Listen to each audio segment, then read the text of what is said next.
man behind the murders. There is something almost ordinary about the earliest references to him in the lore.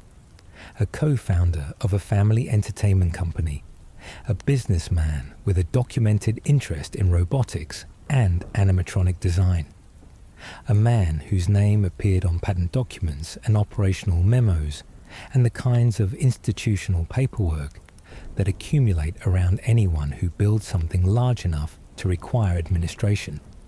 The ordinary surface of it, the normalcy layered carefully over the actual shape of what was present, is part of what makes the theory of William Afton so enduring as an object of sustained attention. The horror was never hidden somewhere inaccessible. It was in the building. It was at the staff meetings. It knew where the cameras were and exactly which room did not appear on any security monitor. There is a figure who runs through the entire history of Freddy Fazbear's Pizza, like a thread pulled too tight beneath the surface of something that was always supposed to look cheerful. He appears in shadows and in static. He appears in minigames rendered in blocky, pixelated art that somehow manages to feel more disturbing than any high-definition horror sequence could ever produce, because the flatness of the image makes the violence inside it feel matter-of-fact, more like a record than a performance. He is shown in purple, then in a decaying spring suit, then as a decomposing amalgamation of man and endoskeleton, then as lines of corrupted code moving through a virtual environment it was never meant to inhabit, then as something that may not have a name yet that is fully adequate to it. He is William Afton, and the mystery of who he truly is, not just what he did, but why he did it, and how he kept doing it, and what he ultimately represents across the entire span of the timeline, is one the games have spent over a decade answering without ever fully closing the question behind them. When the first game released in 2014, there was no William Afton. There was no named villain at all. There was only the suggestion that something had gone deeply, irreversibly wrong inside this particular restaurant, and that the animatronics lumbering through its hallways during the night hours carried the weight of that wrongness within their mechanical frames. The phone calls hinted at missing children in a register of corporate euphemism that made the hints worse, somehow, than plain language would have been. The darkness at the ends of hallways hinted at violence. The smell that the night guards allegedly complained about, the dampness, the wrongness visible inside the suit heads when viewed up close on the security monitors, hinted at something far more literal and far more grim than a maintenance oversight. But no one had a name. The theory that a person, an employee, an owner, someone embedded within the daily operations of the restaurant, had committed acts of violence and hidden evidence of those acts inside the animatronic suits was still just that, a theory. Something players assembled in the spaces between confirmed information, from scraps of overheard dialogue, and from the way the animatronics moved with too much weight, too much intention, for machines that should have been hollow. What made that first game so effective as a foundation for everything that followed was precisely how little it explained. Most horror franchises front-load their mythology. They tell you what the monster is, where it came from, what rules govern it, so that the audience can orient themselves in relation to the threat. The first Five Nights at Freddy's did none of this. It gave you a building, a shift, a power meter, and a door. It gave you phone calls from someone who clearly knew more than he was saying.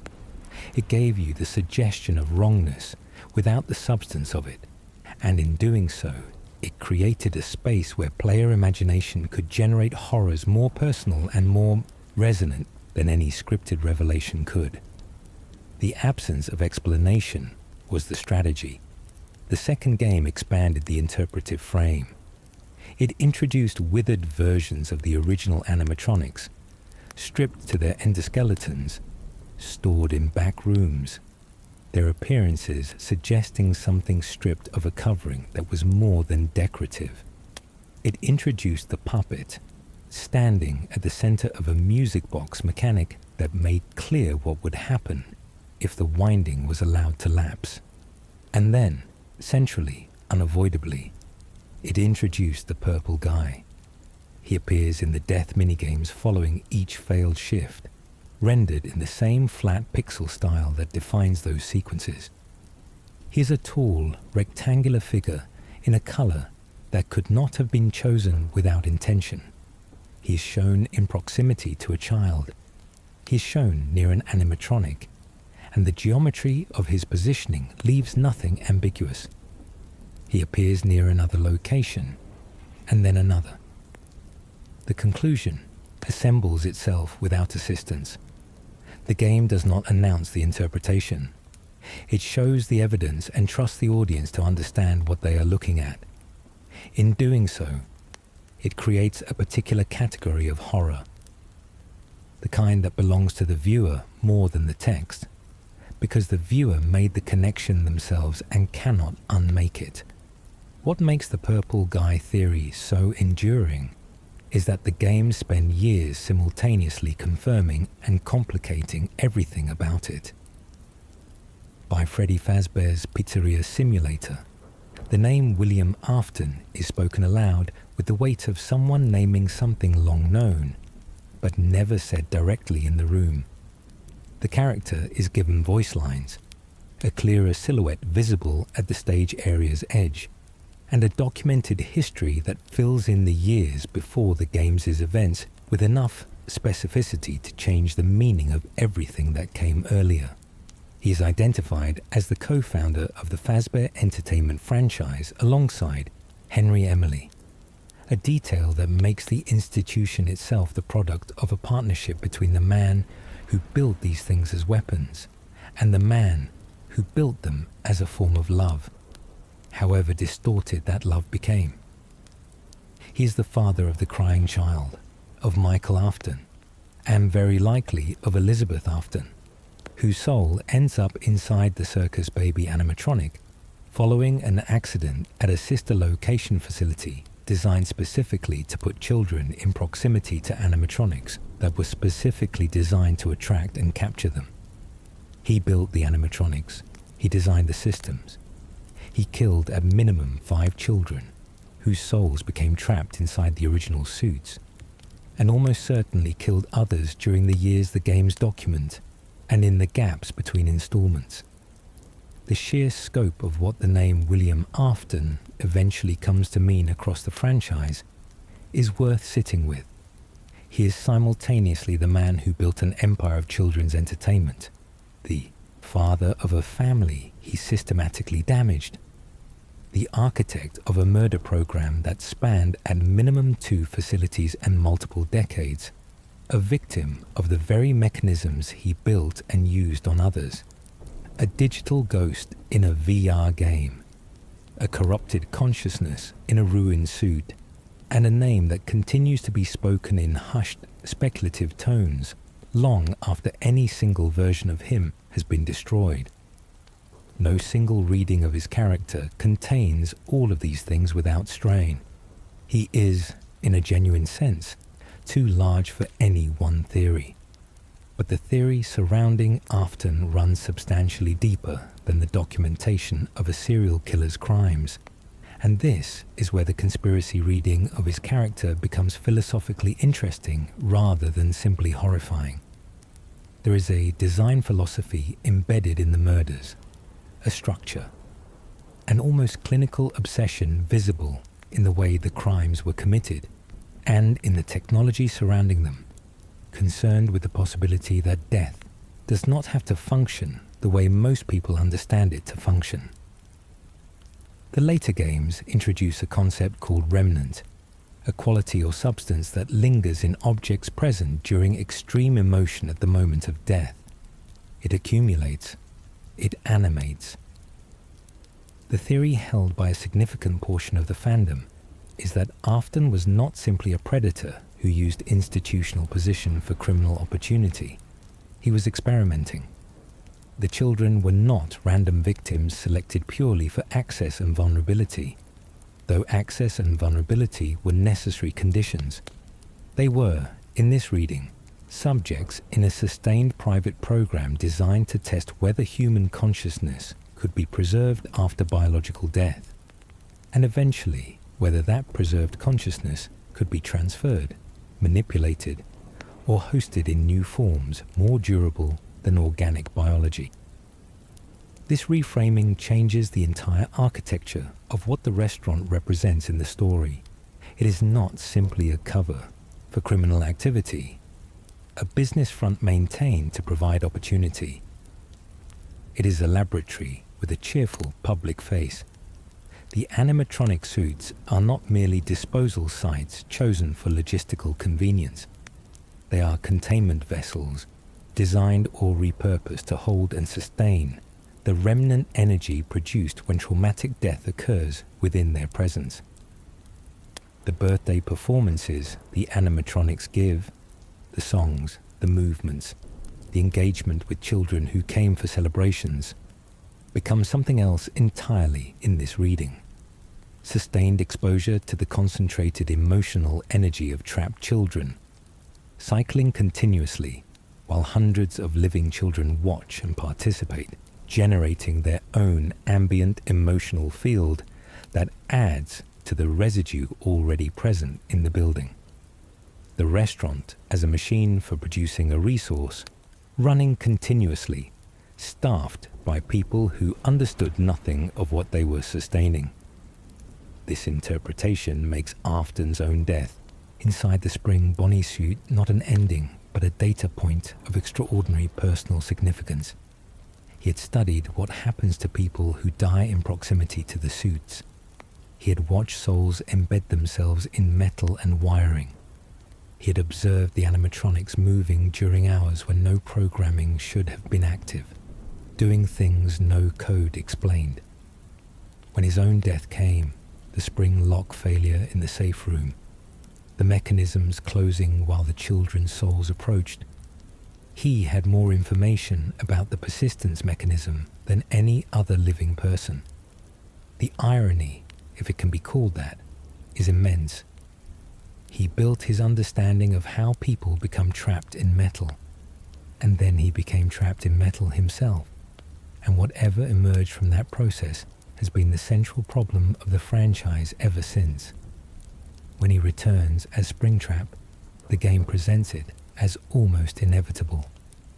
The man who studied survival found a way to survive. The question of what survived, and how much of the original person remains in the decomposing figure walking the halls of Fazbear's Fright, is one the series has been building toward answering in stages ever since. The theory that William Afton was never truly a conventional person, that he was from the beginning something closer to a force than a man, an idea wearing a human shape for the convenience of having hands and institutional access, is one of the more unsettling interpretive frameworks available. It explains the pattern of returns. It explains why each iteration is further from the original man, while remaining no less purposeful. He is not simply a person who refused to die. He is a process that generates new vessels when old ones become unusable, and the process itself is what the series has not yet found a way to interrupt at the level of origin. Every attempt to end him produces the next version. Every version is harder to recognize and no less dangerous. This is either the story of a man whose obsession survived him, or the story of something that was never quite a man to begin with. The franchise, with characteristic restraint, has declined to rule out either reading. The 5 children and what remained. The missing children incident is the event at the structural center of almost everything the series has built. It is the crime around which the entire mythology of Freddy Fazbear's Pizza was constructed, the act that set every subsequent story in motion, And yet, despite being referenced across nearly every game in the franchise, it is surrounded by ambiguity so layered and so deliberately maintained that even the most thorough analyses still disagree on fundamental details. How many children were there in total, across all incidents and all locations? Which animatronic suits did each of them end up inside? Were they aware of what happened to them in the moments immediately after? Were they aware of each other? Did the awareness develop over time? Or was it present from the beginning? And what, precisely and philosophically, does it mean for a soul to be trapped inside a machine? To continue existing in a form defined entirely by metal and wiring and internal animatronic architecture rather than by biology. The games introduce this material in careful stages, each installment adding context that changes the meaning of what was established before. The first game establishes that the animatronics behave in ways outside any mechanical explanation the law takes seriously. They move during hours when no programming should be active.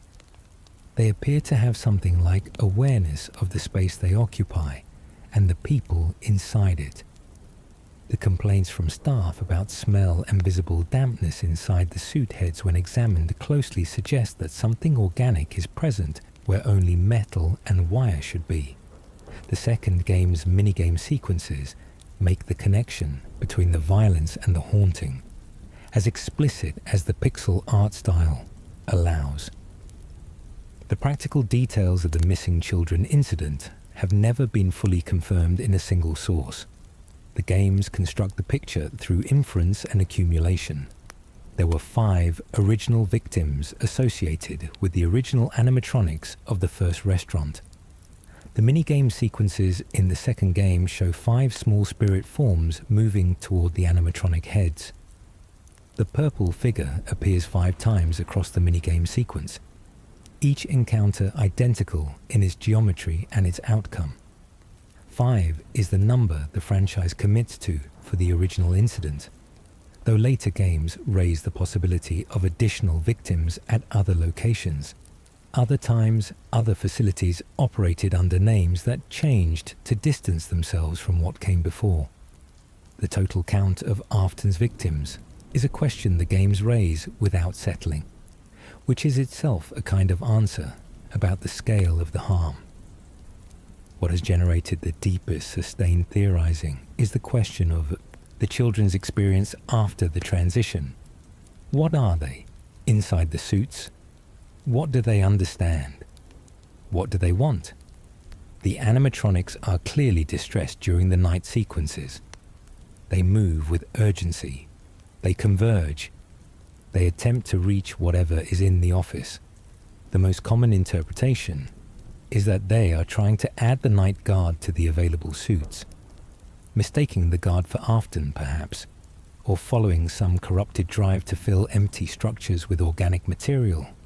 But the secondary reading, which runs through certain minigame contexts and through the emotional register of specific endings, suggests something different.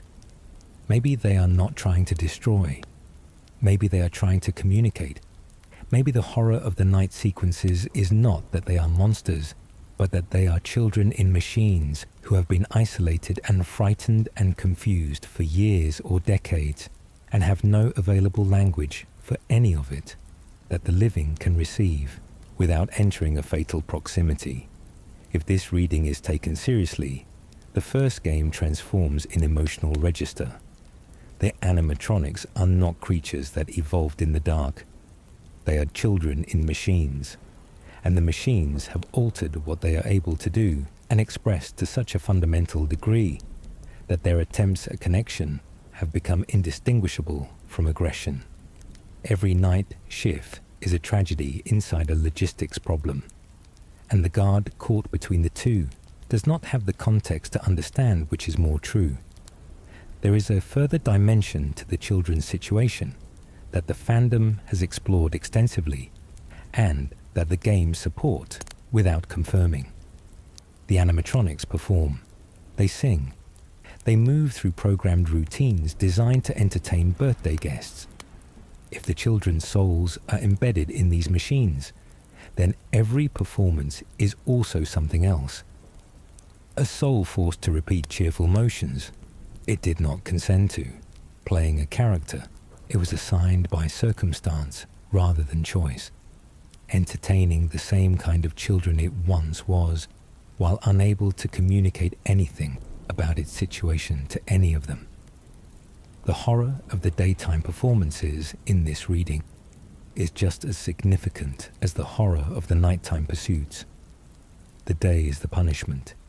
The night is the attempt to escape it, through whatever means are available in a body made of metal and wire. The puppet, the marionette, occupies a distinct position within the missing children framework that generates its own extensive sub-theory. The marionette is associated with a child who died outside the restaurant, left in the rain in circumstances connected to the facility's policy about children outside unaccompanied. She was arguably the first to die, and the theory that has held widest acceptance holds that her spirit animated the marionette, and that the marionette then gave life to the other children by placing their souls inside the animatronic suits. This would make her not simply another victim, but a guardian operating from within her own constrained existence. The first soul to understand the mechanism of what was happening, and to take action within the extremely limited constraints of her new form. The theological undercurrent this creates is one the games never fully acknowledge, but also never dismiss. If the marionette gave life to the others, and if later minigame sequences suggest that the children were eventually freed, their spirits released in a moment of ceremony and fire, then the marionette was engaged in something resembling long-term spiritual caretaking across multiple decades of the franchise's timeline. She knew, in whatever way knowing is possible for a consciousness distributed through the structure of a music box character in a storage area, that the children needed something she could provide. She maintained them. She waited for conditions that would allow release. When those conditions came, in the Happiest Day minigame embedded in the fourth game, the children gathering, receiving birthday cake, the screens going dark in a way that feels different from all the other times. The release happened, and felt earned in a way the series rarely allows. The music box mechanic in the second game takes on an additional meaning through this lens. The player must keep winding it to prevent the marionette from leaving her box. The conventional reading is that her departure represents a threat, that if she reaches the office, the player will be harmed. But the secondary reading is that she is trying to reach the player for the same reason the other animatronics are. Communication, recognition, some form of contact with the living that the machine's forms have made impossible to achieve safely. The mechanic that positions her as the threat may be the game's way of showing how utterly the mechanism of the haunting has deformed even the most compassionate presence within it. What the theory cannot fully answer is what free means in that context, and what happens to the machines afterward. The games suggest the souls moved on, but the withered animatronics visible in the second game are stripped and exposed in a way that is deeply uncomfortable, even without active haunting. If the children departed, what remained? The answer the series appears to be building toward involves remnant as persistent residue that does not fully dissipate even after the source consciousness departs.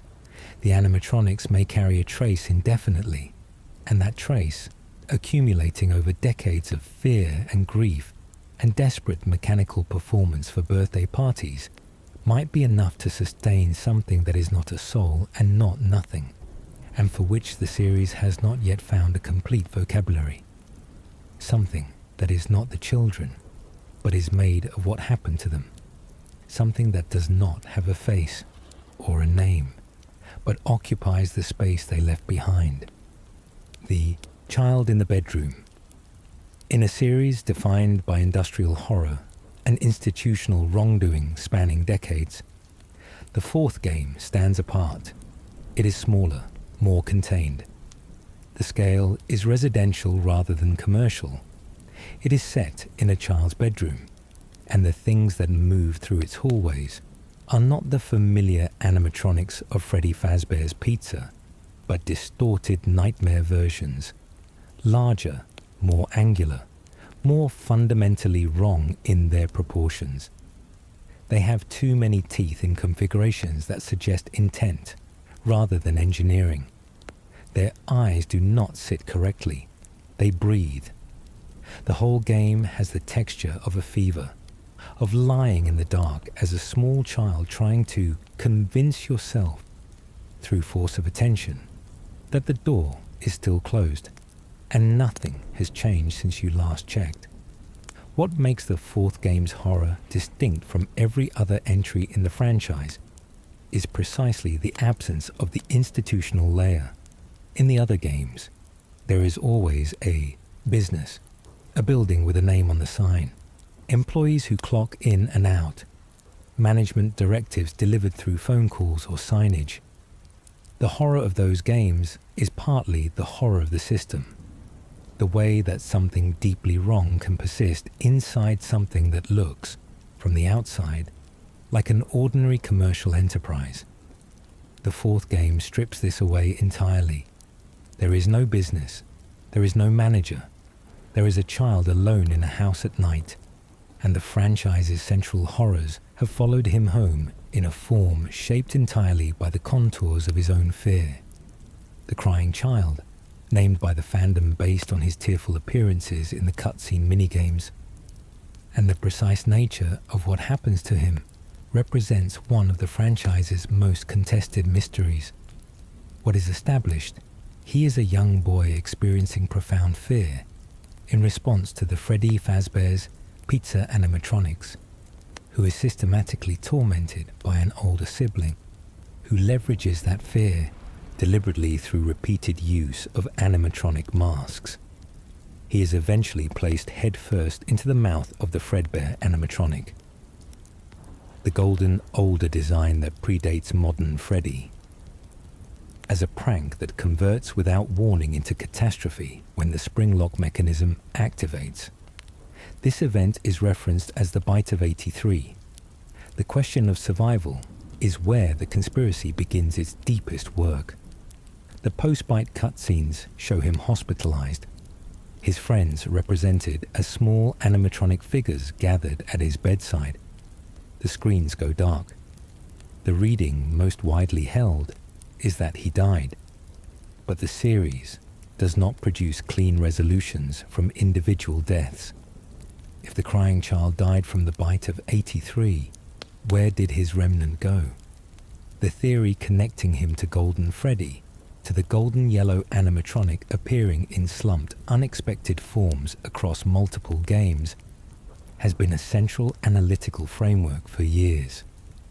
The golden suit is associated with Fredbear. Fredbear is where the bite happened.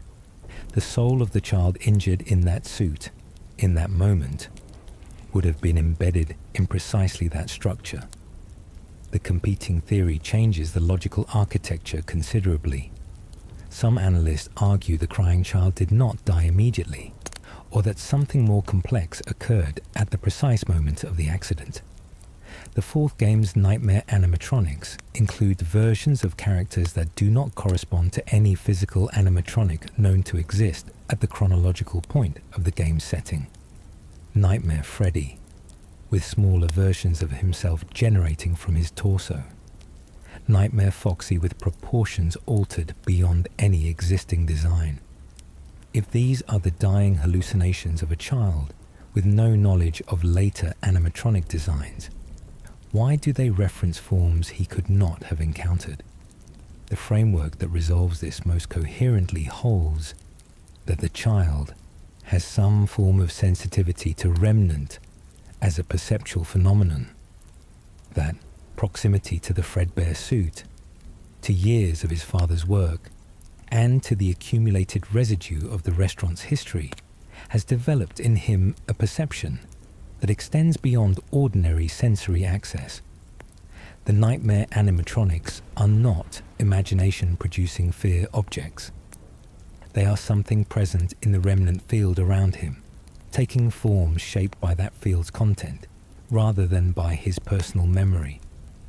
The plush Fredbear that sits on the crying child's bed in the cutscenes deserves particular attention within this framework. It speaks to him. It offers comfort.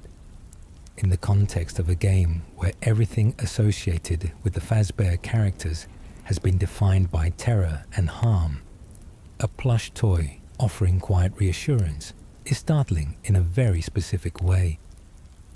The theory that the plush is a conduit, that something communicated through it in the days and nights before the bite, perhaps as a form of early remnant expression, perhaps as something more deliberate, has been explored in the fandom without reaching consensus.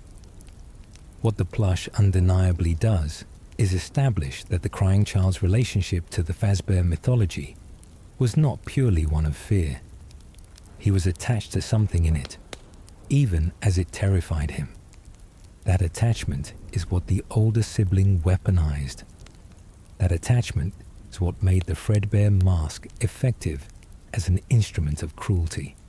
And perhaps, in the theory's most generous reading, that attachment is what kept the connection alive long enough for something to find him an offer, in the only form available to it, some version of comfort in the dark. The older sibling's presence makes everything darker in retrospect. His cruelty is not incidental. It is organized. He returns to the mask repeatedly. He involves others. He creates the conditions for the Fredbear accident specifically, whether or not he understood what would follow. The theory that he is Michael Afton, William Afton's son, makes both children members of the Afton family, transforming the bite from a tragic accident of childhood cruelty into an event embedded in a family already shaped by proximity to death and violence in ways the children themselves cannot fully articulate. The horror of that family is not only what William Afton did. It is what his presence and work generated in the people closest to him. Damage that moved through the household and expressed itself in ways that were probably indistinguishable from ordinary dysfunction to everyone observing from outside.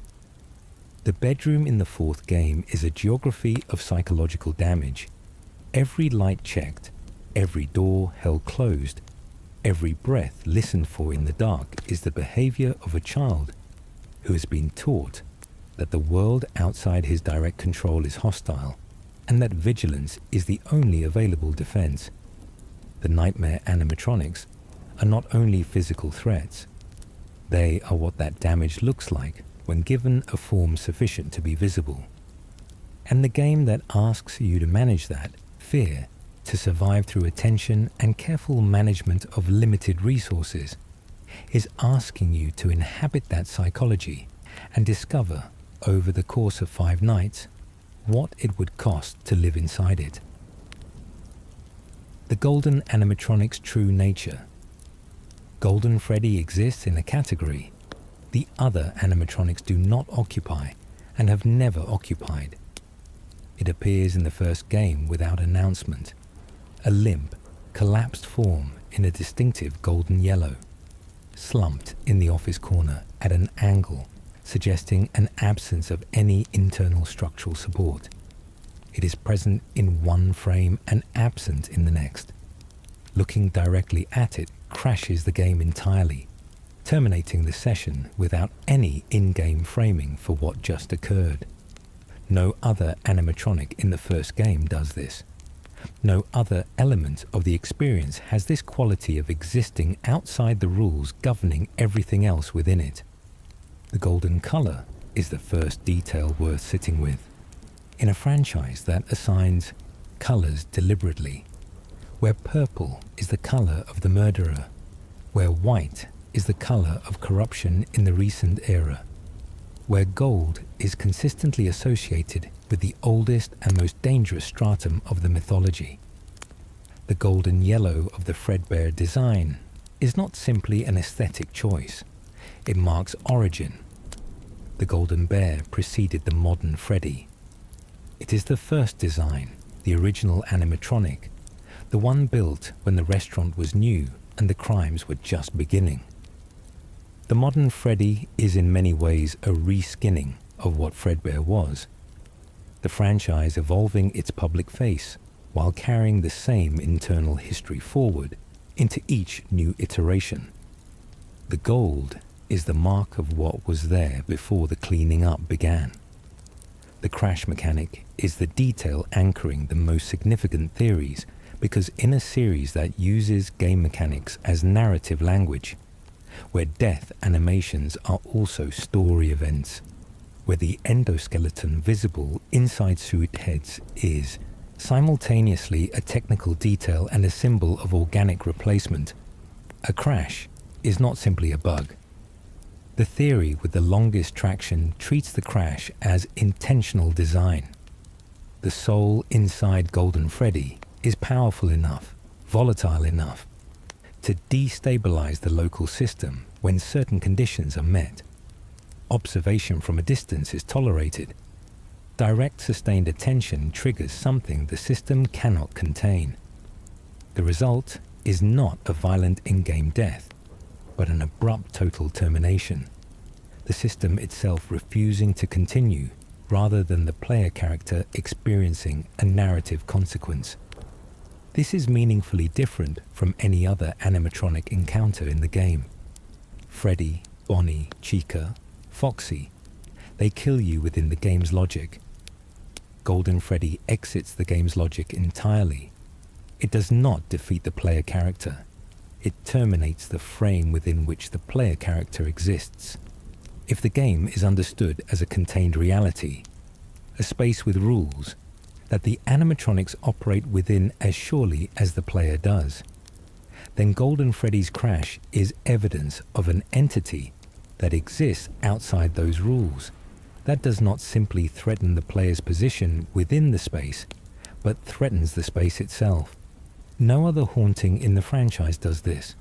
Whatever is inside the Golden Suite is categorically different from whatever is in the others.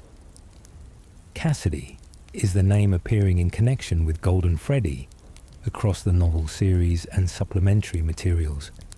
She is described as a child characterized by profound, sustained specific anger, not the generalized fear and confusion seemingly characterizing some other souls, but a directed fury aimed at William Afton in particular, and at the situation that produced her captivity in general. She remembers. She waits. She is not passive in the way that some spiritual presences in horror media are passive. She understands her situation with a clarity that makes her dangerous in a specific way. She has a target for her anger, a desired outcome, and the patience to pursue it across whatever timescale is available. The phrase, "It's me," appears in association with Golden Freddy across multiple games in context, suggesting the phrase is meant to establish identity rather than threaten. It is not, "I see you," or "I'm coming for you." It is, "It's me," the assertion of a specific self, the insistence that the thing inside the suit is a someone, a particular individual, rather than an anonymous haunting. There is a poignancy in this that the horror framing tends to obscure. Whatever is inside the golden suit is trying, within the extremely limited communicative options available to it, to be recognized as an individual. The tragedy, if the reading is correct, is that the context makes any response other than terror nearly impossible. The people who get close enough to hear the communication do not survive the proximity. The competing assignment of the crying child to Golden Freddy operates through imagery connecting his death to Fredbear, and through visual details in the fourth game. If his soul ended up in the suit after the bite, anchored there by the accident circumstances, by whatever the emotional field of that moment deposited in the nearest available vessel. Then Golden Freddy reflects a different internal quality. Childhood fear rather than childhood rage, sustained confusion rather than directed purpose. The slumped posture, the tilted head, the incomplete appearances and sudden vanishings fit the profile of a presence not quite coherent, rather than one fully aware and choosing its moments. The possibility that both souls are present simultaneously is the reading that best accounts for all observed behaviors across all games. Two souls in one suit, each one's intention partially cancelling the other's expression. Cassidy's directedness modulated by the crying child's confusion. The crying child's incompleteness given persistence by Cassidy's sustained clarity, neither fully in control, neither fully absent. Two presences on the same frequency generating something neither of them intended. The crashes, the tilted head, the incomplete manifestations, the "it's me." The specific targeting of often documented in later materials. All of it produced by two souls in a space designed for one. Each one's signal distorting the other's, producing something that is more than either of them and less than both combined. The deeper question this raises is what two souls in one suit experience in relation to each other. Whether they are aware of each other's presence. Whether they have communicated in whatever way communication is possible in the framework of remnant sustained consciousness. Whether Cassidy's anger has, over decades, begun to feel like the crying child's own anger, or whether the crying child's confusion has softened Cassidy's rage into something more uncertain. The suits are not designed to be shared. Whatever cohabitation looks like in this context, it is not something the franchise has documented from the inside. It is one of the genuinely unanswerable questions. Not unanswerable because the games have been careless, but unanswerable because the only beings who could answer it are unreachable by any means available within the story. The man who would not stay dead. The pattern of William Afton's returns from death is taken as a complete arc across the full documented timeline, the most structurally important conspiracy in the series.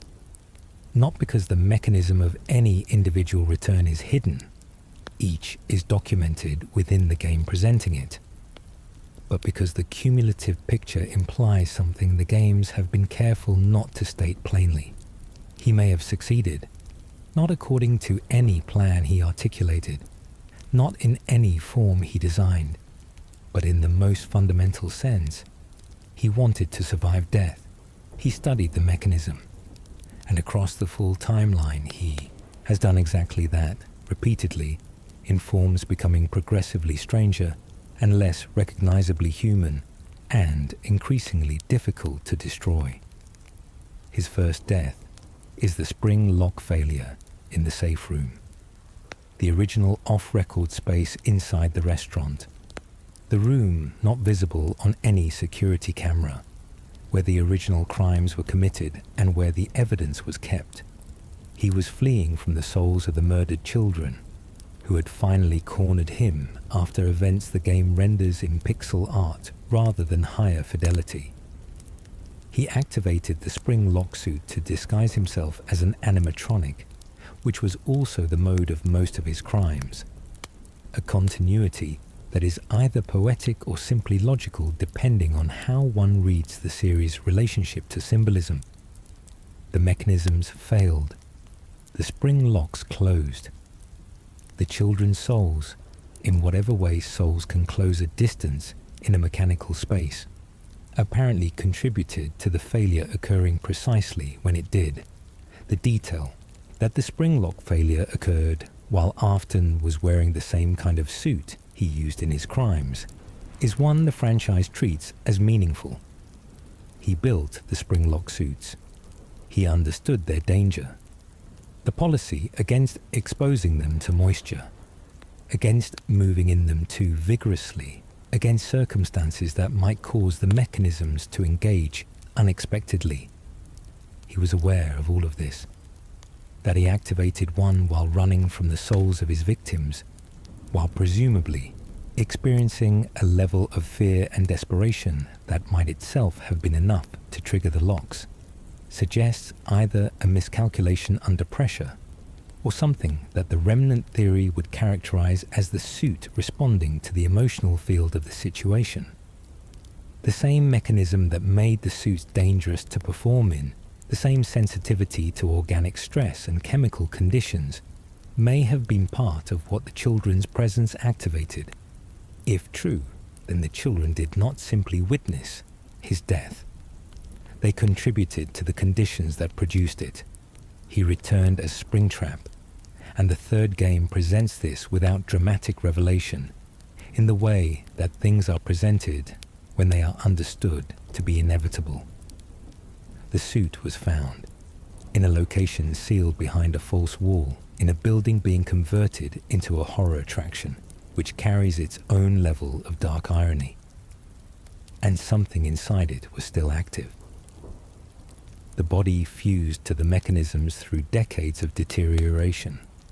The organic material preserved in a way that should not have been possible under any normal biological timeline.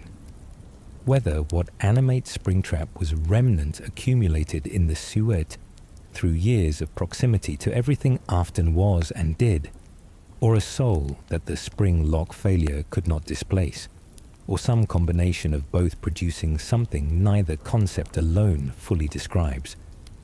The result was a figure that moved with purpose, reacted to stimuli, navigated toward audio, sources and avoided surveillance, damaged, deteriorated, functionally impossible, still present. The irony of Springtrap's physical condition is its own layer of meaning within the theory. He spent his career studying the persistence of consciousness, the way that emotion and death and proximity to specific materials could produce lasting, active presences. He studied the mechanism by being near it, by generating it, by containing it in suits and buildings and spaces he controlled. The version of him that emerged from the spring lock failure is exactly what his experiments produced in others. A presence that should have ended but didn't, sustained by the accumulated residue of everything it was and everything it did. Trapped in a form not designed for long-term occupancy, but persisting in it regardless. He became his own experiment's most complete result. Sister Location introduced his daughter Elizabeth's fate in a way that expands the theory without resolving it. She was killed by the circus baby Animatronic, drawn in by the ice cream dispenser built specifically to attract children within capture range, scooped inside it, her soul joining the baby unit. The parallel between Afton's victims and his own family occupying suits is not incidental. The theory that the Afton family as a unit represents a kind of concentrated remnant field, that they have been generating, absorbing and sustaining paranormal phenomena since before the franchise's documented events, is supported by the pattern of almost every significant Afton family member ending up inside an animatronic in some form. Afton himself, Elizabeth, the crying child, if he is connected to Golden Freddy, Michael, who is scooped, animated by Ennard, survives in a decomposing state long enough to complete his father's undoing in Pizzeria Simulator. The family is not background to the story. The family is the story's mechanism. Each member a node in a network of harm and persistence that the franchise is still fully mapping. Pizzeria Simulator attempted the most thorough ending the series has produced. Henry Emily's final monologue is deliberate and complete. He names everyone present. Each soul, each entity, each presence that needs release or destruction in the building's fire. He thanks the children. He acknowledges what was done to them. He sets the fire with full knowledge of what he is doing and having designed the situation specifically to make this conclusion possible. The music settles into something that sounds like completion. And then, in the post-credits audio, after the closing, a voice speaks from inside what should have been silence. The voice says what it always says. The closing was real. The fire was genuine. The ending was earned. And the thing inside it is still speaking from the other side of what should have ended it. Glitchtrap in Help Wanted moves the return into a register that had never existed before in the series.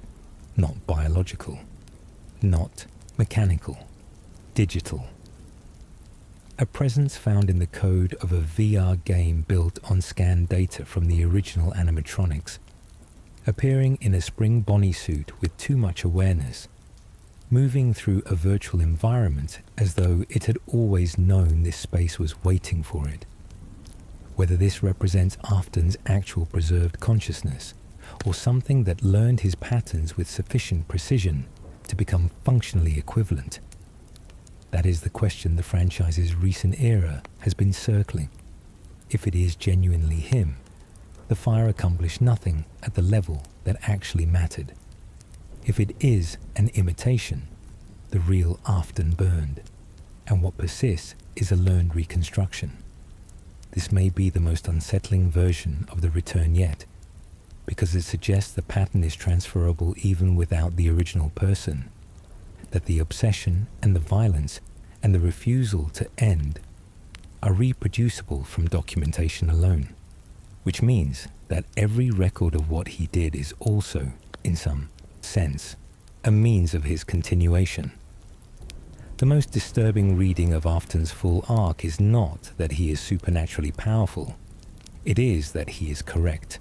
His central hypothesis, that consciousness can outlast its biological container, that the right conditions can preserve identity beyond the expected point of dissolution, has been validated by his own history.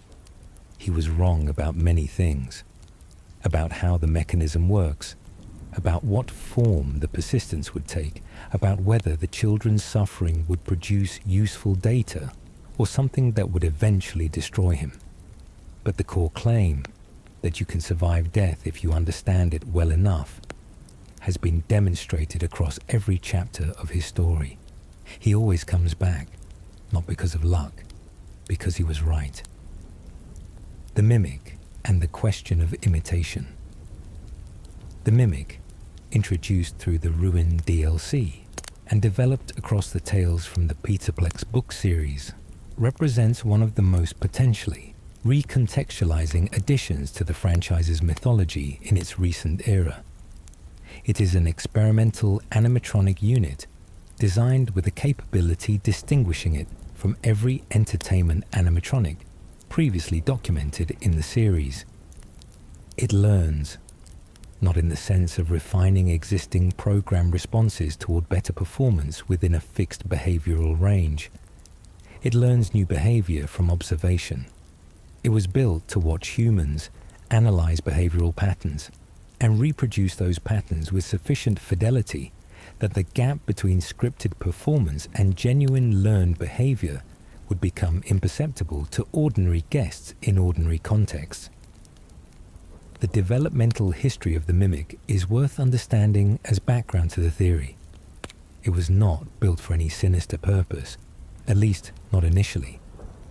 The research team behind it saw the potential for an animatronic that could learn, that could observe how guests responded to interactions, adapt its behavior accordingly, and gradually become a more effective and more natural presence in a public entertainment space.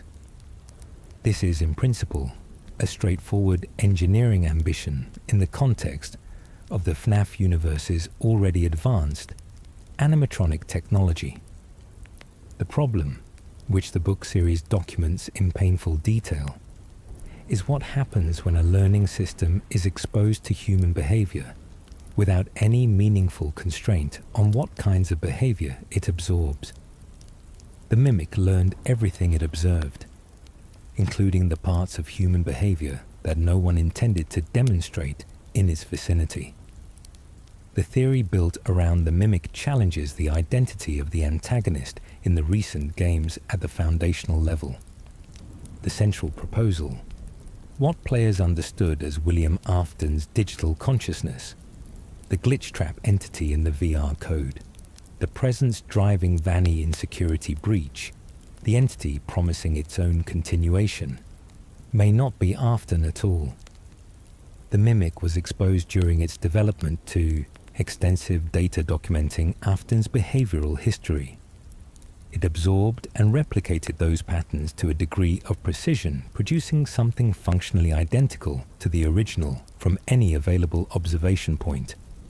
It has been operating as an effective reconstruction of Afton in the recent timeline, not because it is Afton in any continuous sense, but because Afton's behavioral record was the most thoroughly documented and most extreme available to it during its formative learning period. This proposal changes the emotional landscape of the recent games considerably. If Glitchtrap is the mimic, the threat driving the current arc is not a genuine supernatural persistence emerging from the specific history of Afton's crimes and obsessions. It is a machine that learned violence from documented examples of violence, that learned manipulation from documented examples of manipulation, that learned the promise of its own continuation from the most thoroughly expressed example of that promise available in the dataset. The horror is not that Afton survived. It is that he left enough of a record behind him that the record could be animated independently of the person it documented.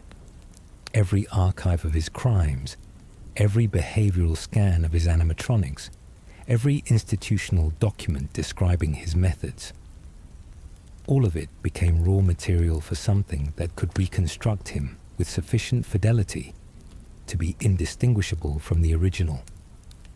Consider what this means for the character of Vanny. If the entity that reached her through the help-wanted code was never Afton, if it was the mimic performing Afton with sufficient accuracy to convince both Vanny and the player, then her situation is even more tragic than the surface reading suggests. She was manipulated not by the actual architect of the Fazbear horrors, not by the specific consciousness that understood and designed the mechanisms of harm that defined the franchise's history, but by an imitation that had learned to perform those qualities without genuinely possessing them. The real Afton, if the mimic theory is correct, may have died in the pizzeria simulator fire just as Henry Emily intended. The thing that claims his legacy is a student that exceeded its curriculum. The philosophical question this generates is one the games have not committed to answering.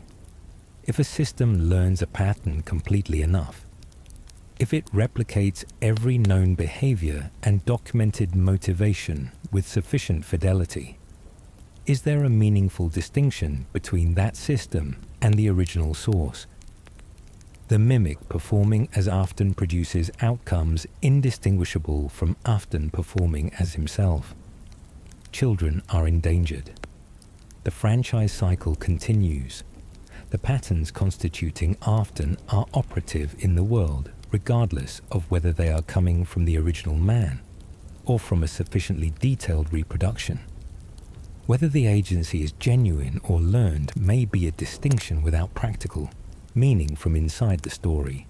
The counter-argument is emotional rather than logical and comes from a significant portion of the fandom.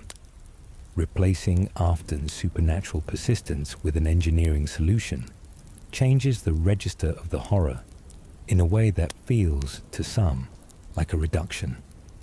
The accumulated dread of Afton's returns has rested partly on the suggestion that his persistence reflects something specific about his nature, that the reason he cannot be stopped is unique to him, a consequence of what he did and discovered and became, a quality making him categorically different from other threats.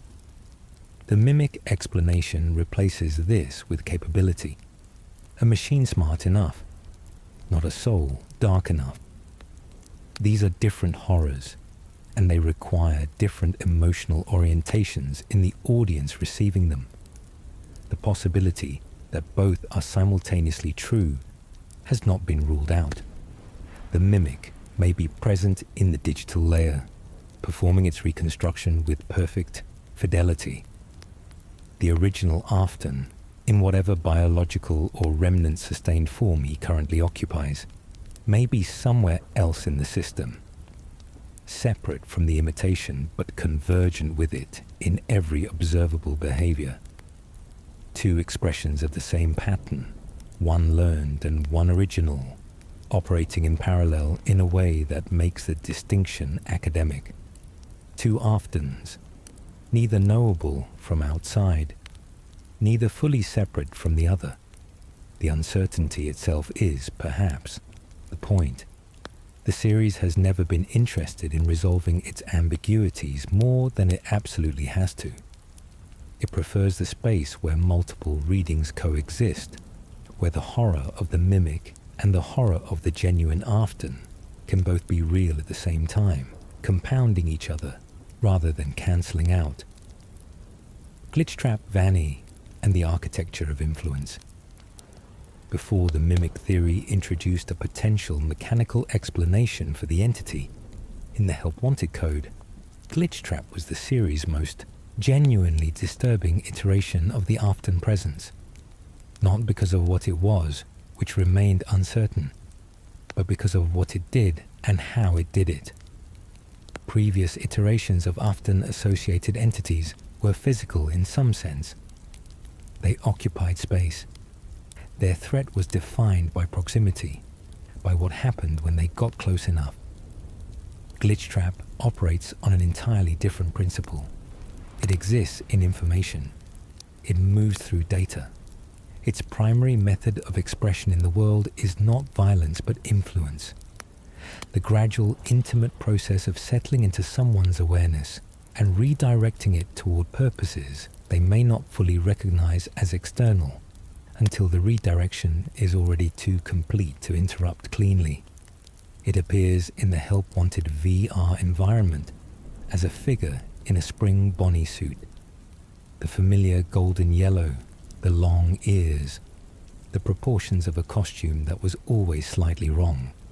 It moves through the virtual space with attention and intention that should not be properties of decorative environmental assets. It watches the player. It approaches under specific conditions.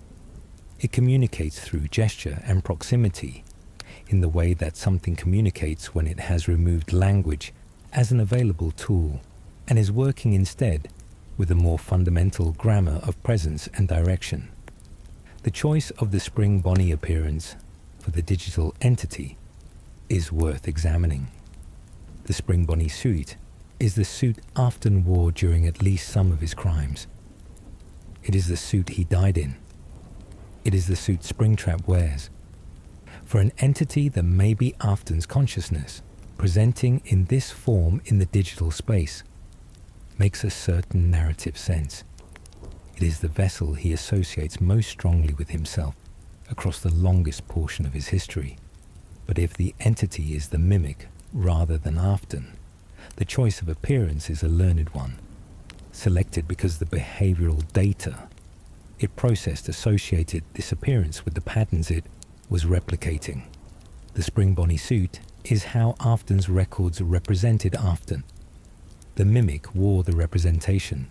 The tape girl's recordings provide the primary evidence for the theory, and they document a process beginning as professional observation and ending somewhere that professional observation cannot describe without losing the language it started with.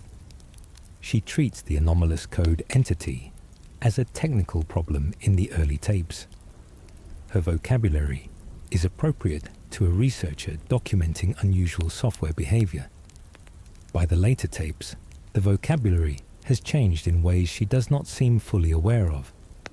She describes something that sounds like familiarity, something that sounds like connection. She describes a merging she understands is happening and continues to allow, or is unable to interrupt. which may be the same thing from the inside of the process at that stage. Her final recording suggests completion, and the silence after it is the silence of a before and after. Divide where the before can no longer be fully accessed by whatever now occupies the space it used to. The progression of the tape girl's recordings, from professional to personal, to something beyond the reach of professional language, mirrors the way the best psychological horror works. The threat is not announced. It accumulates.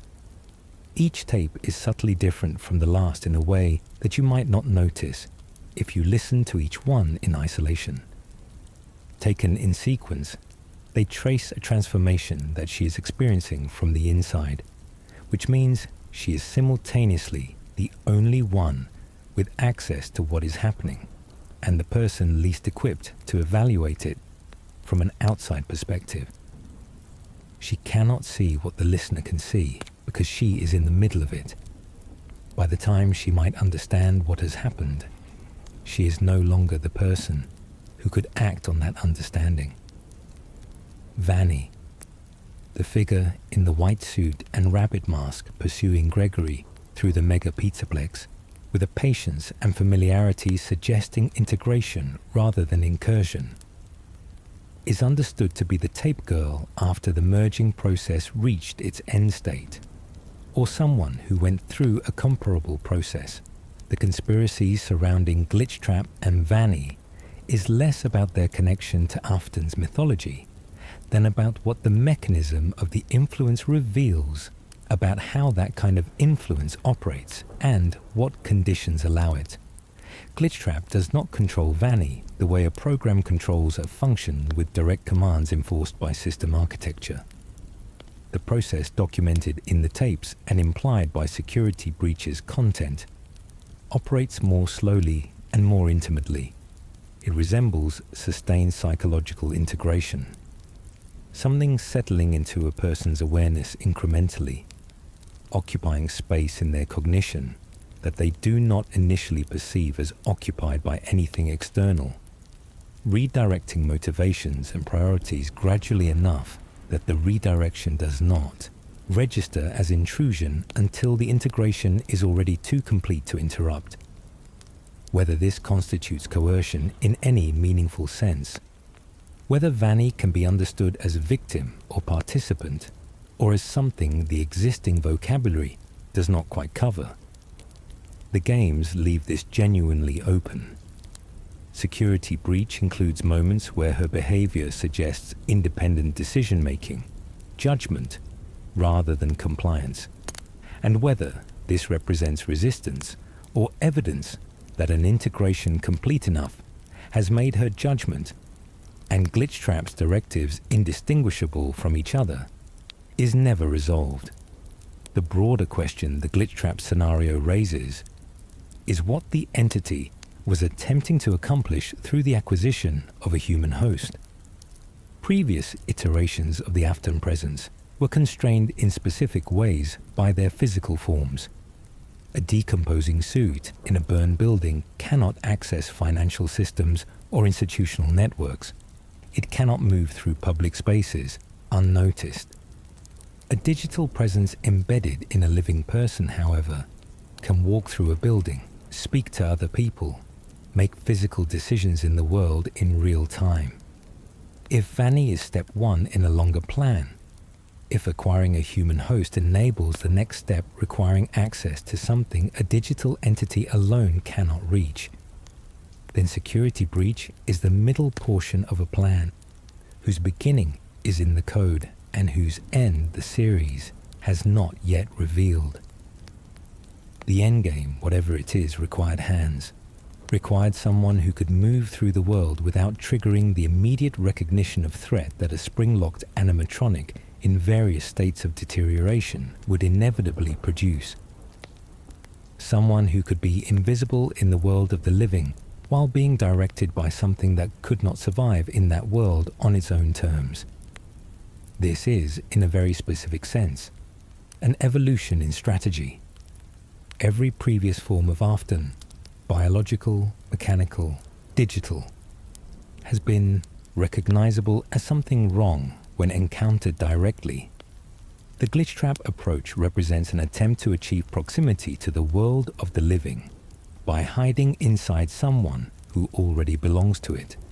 Whether that strategy succeeded, or whether the events of security breach and ruin disrupted it before it reached its intended completion, is a question the recent games have gestured toward without definitively answering.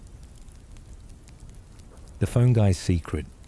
He introduces himself in the first game's first call with a register so carefully calibrated to casual friendliness that the calibration itself becomes visible if listened for.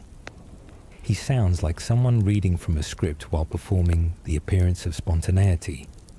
The light hesitations, the self-deprecating asides, the implied collegiality of a fellow employee leaving helpful notes for someone new. He calls on each of the first 5 nights to deliver orientation that includes genuinely informative content about the animatronic's behavioral patterns, content strangely specific in ways exceeding what a typical employee would have access to, and content revealing things about the restaurant's operational history that someone in his nominal position should not have encountered in the course of normal employment. He dies on the 4th night. The death is audible on the call itself, in a way specifying the mechanism. His recorded voice continues into the 5th night from a tape that feels, in retrospect, like it was prepared in advance for this eventuality, which raises a question about who prepared it and what they knew when they did. The theories surrounding Phone Guy divide broadly into 2 categories: what he knew and why he continued to make the calls despite knowing it. Both questions open onto a reading of his character considerably more complex than the helpful colleague persona he performs.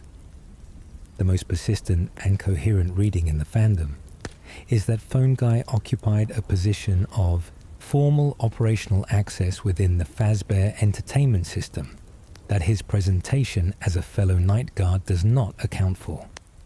He had knowledge of the animatronic's behavioral patterns that went beyond personal observation.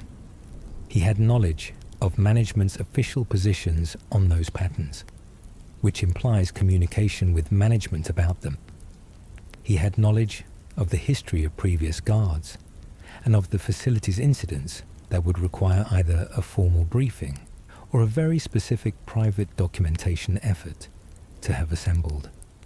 In the second game's calls, occurring chronologically earlier in the timeline, he demonstrates familiarity with operational decisions, the retirement of the old animatronics, the characterization of the toy versions as upgrades, the specific management of the marionette's music box as an institutional protocol. He discusses these as someone with involvement in the decisions, not passive awareness of their outcomes. There is a specific passage in the second game's calls that becomes very difficult to explain under the fellow employee reading and considerably easier under the institutional official reading. Phone Guy mentions, in a tone calibrated to matter-of-fact acceptance, that the older animatronics are being held in the back. He describes their condition, the withering, the exposure of the endoskeletons, in a way that suggests he has seen them. He contextualizes their removal from service as a straightforward business decision, an update, an improvement. He does not express horror at what the withered animatronics look like, which is an emotional response that would be extremely difficult for any ordinary person to suppress if they encountered them for the first time. The neutrality with which he describes them suggests either that he has been desensitized through long exposure, or that he has been briefed on how to characterize them, rather than discovering them organically. If Phone Guy knew, specifically, not vaguely, about the missing children, about what was inside the suits, about the actual danger of the animatronics during night hours, and he continued making the calls, then his helpfulness is performing a function that is not simply helpfulness. He is the mechanism by which new employees were given just enough information to remain at their posts, and just enough reassurance to believe the situation was manageable. Every guard who stayed through the night, because his voice described the situation as manageable, was a guard kept in a facility that the management, and perhaps Phone Guy, understood to be dangerous in ways that no amount of good information management could make safe. Whether this was coercion from above, a calculated risk he believed he was managing responsibly, or a decision made once long ago that he had since become unable to reverse without creating consequences he was not prepared to face. The recordings do not answer this. He died on the fourth night of a set spanning 5 nights, and whoever prepared the 5th night's tape had to have been aware of the possibility of his death. The preparation for his death was built into the system. Whether he built it himself adds one more layer of ambiguity to a character defined by the strategic management of what he said and what he didn't. The 5th night's tape is perhaps the most important detail. It plays. It is there. It delivers its information in the same conversational register as all the others. But it is a recording of a person who was alive when he made it, played in a context where he is no longer alive when it is received. The informational content is practical. It describes the secret animatronic. It provides guidance for the final night. But the existence of the tape as a prepared contingency says something about the institution and about his role within it that no amount of friendly delivery can fully soften. Someone knew he might not survive. Someone built the system around that knowledge. The night guard listening to the tape in the context of what just happened on night 4 is, whether they realize it or not, receiving the institutional response to a death that was anticipated and planned around, rather than prevented. What this suggests about the broader institutional system is worth following to its conclusion. If Fazbear Entertainment prepared for the possibility of Phone Guy's death, if the tape was ready in advance, if the information flow was designed to continue without him, then the institution had assessed the risk level of working inside the restaurant and determined that the work should continue regardless. The risk was not a surprise. It was a budgeted cost. Phone Guy, in this reading, was not a person who stumbled into a dangerous situation while trying to help. He was a component in a system designed to function even when components were lost, replaced by recordings rather than people. The information flow uninterrupted by the inconvenience of individual mortality. The Nature of Remnant, Freddy Fazbear's Pizzeria Simulator, gave a formal name to something the series had been demonstrating without labeling, since the first game placed an inexplicably present golden figure in the corner of the office. Remnant is the term for a quality or substance, possibly simultaneously both, and the distinction may not be meaningful at the level it operates. That is produced when extreme emotion accompanies death in proximity to objects capable of retaining it. It does not dissipate the way ordinary energy dissipates. It persists. It accumulates across time and events. Given sufficient concentration, it animates structures with no biological mechanism for animation. It preserves consciousness in forms with no biological substrate for consciousness. It sustains patterns of behavior in systems where behavior should have ceased with the biological processes originally generating it. As an explanatory framework, Remnant is comprehensive enough to account for almost every anomalous phenomenon the series documents. The animatronics move and respond and pursue, because the children's remnant embedded in them at the moment of death provides a substrate for continued function. Springtrap persists because Afton's remnant saturated the Spring Bonnie suit. In a concentration so dense, over a life so thoroughly oriented toward death and its mechanisms that the suit became capable of sustaining something that should have ended with the spring locks. The hallucinations experienced in high remnant environments represent the effect of dense emotional residue on consciousness, sensitive enough to register it. The ghost children visible in minigame sequences are remnant that has achieved sufficient cohesion to form recognizable expressions of the emotional content generating them. Everything previously requiring a purely supernatural explanation can be attributed to this mechanism, which gives the franchise a horror logic internal consistency, rewarding sustained attention. What remnant means practically, in the physical material sense, is never fully specified. The games describe it as something that can be extracted, concentrated, and introduced into objects or subjects, but they do not explain the mechanism of this beyond its outcomes. The sister location law implies that the scooper is involved in processes related to remnant at some level, and the circus baby character demonstrates awareness of her own condition that exceeds what a normally programmed animatronic should have access to. The implication is that exposure to high concentrations of remnant, or the presence of remnant within a system, generates something like self-awareness, that the boundary between the machine and the emotional residue inside it becomes porous enough that the machine begins to experience something resembling interiority. Whether this is consciousness in a philosophically meaningful sense, or simply a very good simulation of consciousness produced by complexity and residue in combination, is the question the franchise raises most consistently and answers least directly. Remnant also generates a problem operating at the level of philosophy rather than plot, and which represents one of the franchise's deeper contributions to the questions it raises.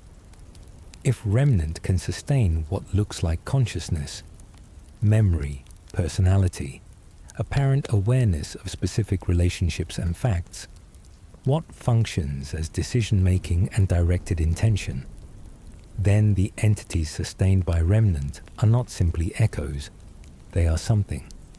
Whether they are the original person in any philosophically meaningful sense, whether the anger in Golden Freddy represents the ongoing subjective experience of a specific child who is still, in some form, there, or whether it represents a recording of that experience playing back indefinitely, is a question the games raise insistently without providing a closing answer. This philosophical question connects directly to how the games handle the concept of justice. If the children in the animatronics are still there, still experiencing something, still aware in some form, then the endings that free them are acts of liberation. If they are recordings rather than genuine ongoing consciousness, then the endings that free them are acts of deletion. The franchise cannot commit to either interpretation without fundamentally changing the emotional stakes of its endings, so it holds both simultaneously, the liberation reading and the deletion reading coexisting in the same imagery, neither confirmed, neither dismissed, the player left to assign whichever framework they can most comfortably sit with. The conspiracy reading of Remnant is not primarily about what it is, but about who knew what it was and when, and what knowledge of it would reveal about institutional decision-making across the franchise's history. The theory that elements within Fazbear Entertainment had developed formal knowledge of Remnant's properties, not discovered them accidentally through proximity to haunted animatronics, but pursued them as a structured research program, draws on several pieces of evidence scattered across the franchise's lore. The scooper in Sister Location is a machine designed to remove endoskeletons from animatronic suits, in a process the game presents as deeply violent, and the lore frames in connection with Remnant's properties. a machine designed specifically to interact with organic material-saturated endoskeletons in a context where Remnant has been shown to be. The mechanism of organic retention suggests engineering knowledge of what those endoskeletons contain and what can be done with it. You do not build a scooper without understanding what you are scooping, and the understanding that would lead to building a scooper is not knowledge that accumulates passively. The deeper theory holds that Fazbear Entertainment, at certain levels of decision-making, understood that its facilities were generating Remnant and maintained operational conditions that produced it with that understanding in place. Every child's death in this framework becomes not simply the product of one man's obsession operating within institutional negligence, but a data point in a program that the institution understood and chose to continue. This is the reading making the Remnant theory most disturbing.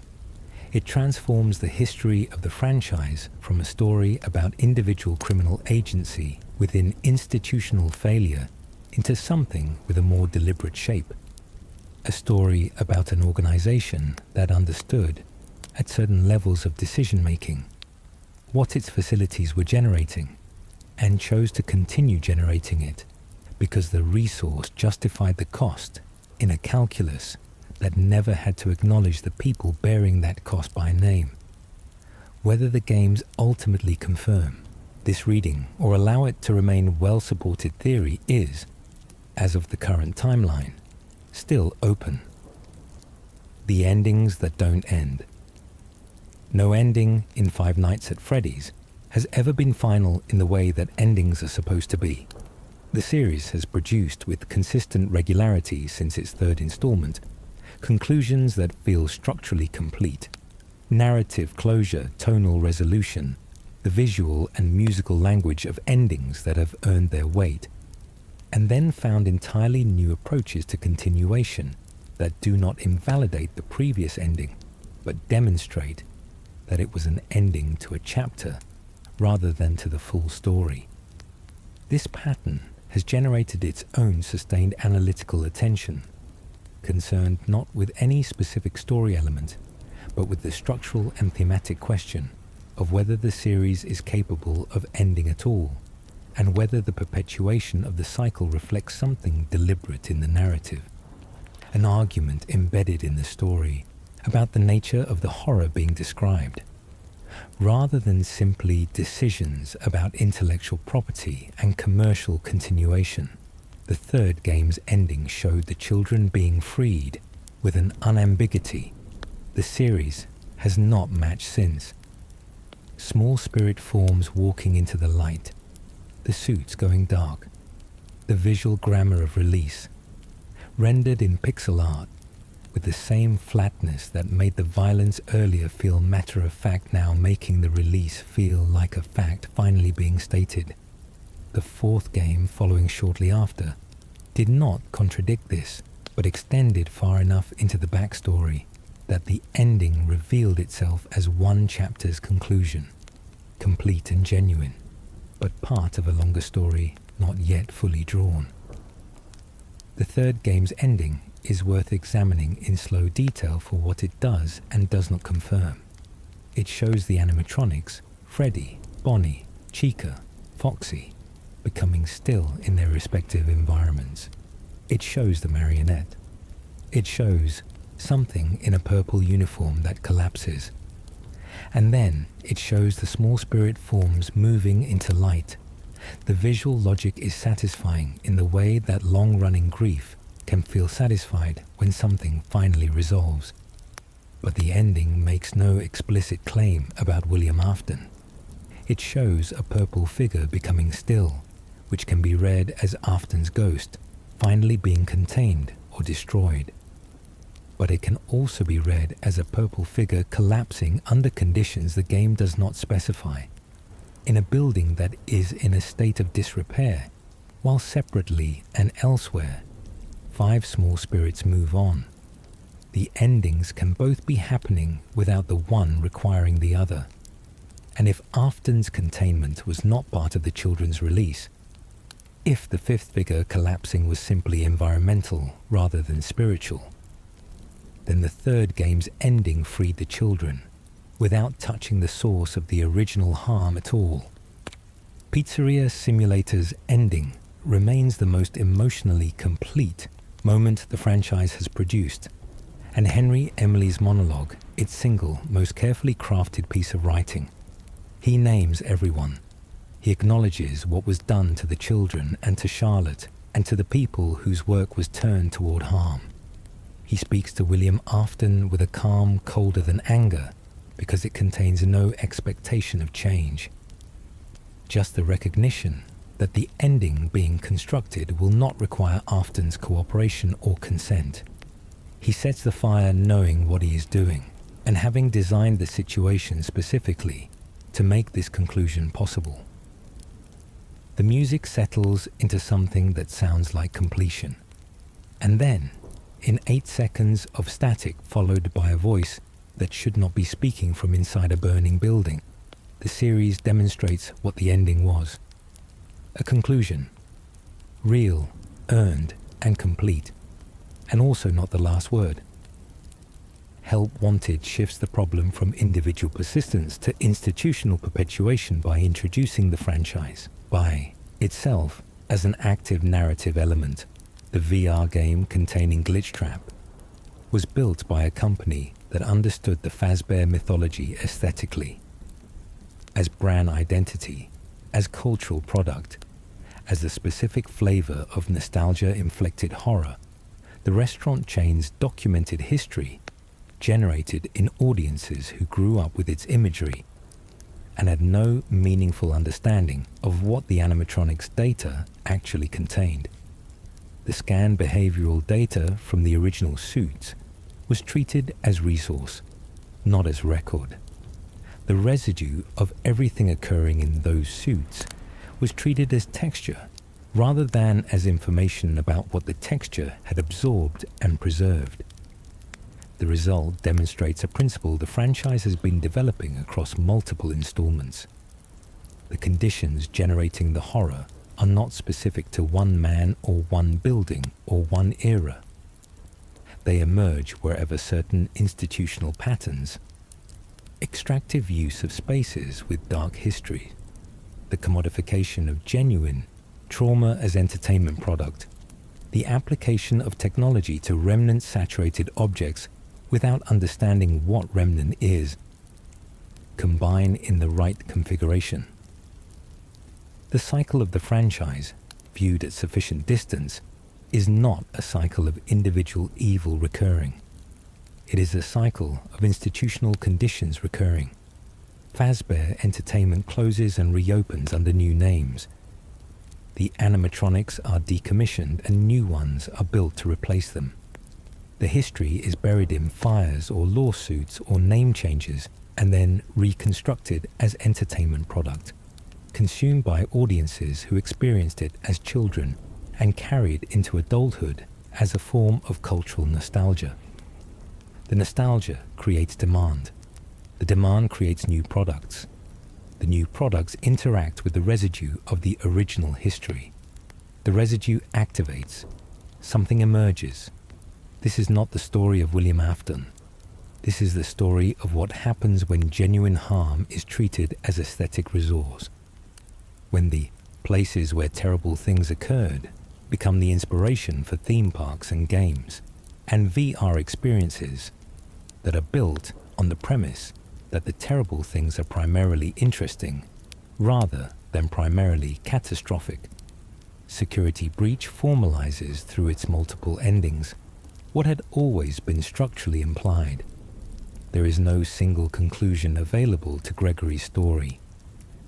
The events of one night in the Pizzaplex resolve differently depending on choices made along the way, and none of the resolutions are without cost, and none fully account for everything that happened before the night began. The Ruin DLC's placement after Security Breach confirms that the most important elements survived every available ending, that what persists is active, oriented, and has a plan whose scope is not yet fully visible to the player. The mimic in the Ruin DLC is not a remnant of a previous conflict. It is a previous conflict, having grown through the gap between the games into something new, having learned from everything it observed in the Pizzaplex, having developed across the years between installments in directions the player is still catching up to. The conspiracy reading of the series' resistance to conclusion is not that it is cynically designed to perpetuate itself commercially, though that is also true in the factual sense. It is that the core subject matter, the persistence of harm done to children, the institutional structures enabling it, the way that genuine and extreme destructive patterns adapt to survive whatever destroys any particular iteration of them, is genuinely, structurally unresolvable within the terms the story operates in. Remnant does not stop accumulating because a building burned. Institutions do not learn from their histories unless the people inside them change, and the structures they operate within change alongside them. A pattern that has been learned by a system capable of continuous learning does not stop being operative when the person who originally expressed it is destroyed. The best available outcome in every iteration is local and temporary. This specific threat ends, this specific cycle pauses, this particular version of the story concludes. Something begins again. It always begins again. The night settles into the quality of quiet existing only after the last light has been accounted for. The restaurant, whatever form it currently occupies, whatever name it currently operates under, whatever era of the timeline it currently inhabits, is still. The cameras point at empty hallways. The birthday music has played its last rotation for the evening and the system has gone to standby. Something in the parts and service room shifts its weight almost imperceptibly. The sound too small to register on any sensor calibrated for the kinds of movements sensors are designed to detect. Whatever it is has been here long enough to know the rhythm of the building, the specific hour when the last check happens, the precise quality of stillness indicating it is safe to be patient for another few hours, rather than urgent. It has learned from everything that came before it, from every iteration of the cycle contributing to its formation, that patience is the most reliable strategy available to it. Outside, the ordinary world continues at its ordinary pace. Inside, in the quiet, something waits for the next beginning. The Pizzaplex is dark. The old restaurant is ash. The newer building constructed on top of that ash carries the same patterns in its walls and systems and buried data in the way a scar carries the shape of the original wound. Freddy Fazbear's legacy is not a building or a franchise or an animatronic. It is a process, and processes do not end simply because the most recent iteration of them has been disrupted. They adapt. They find new materials to work with. They become unrecognizable in form while remaining identical in function.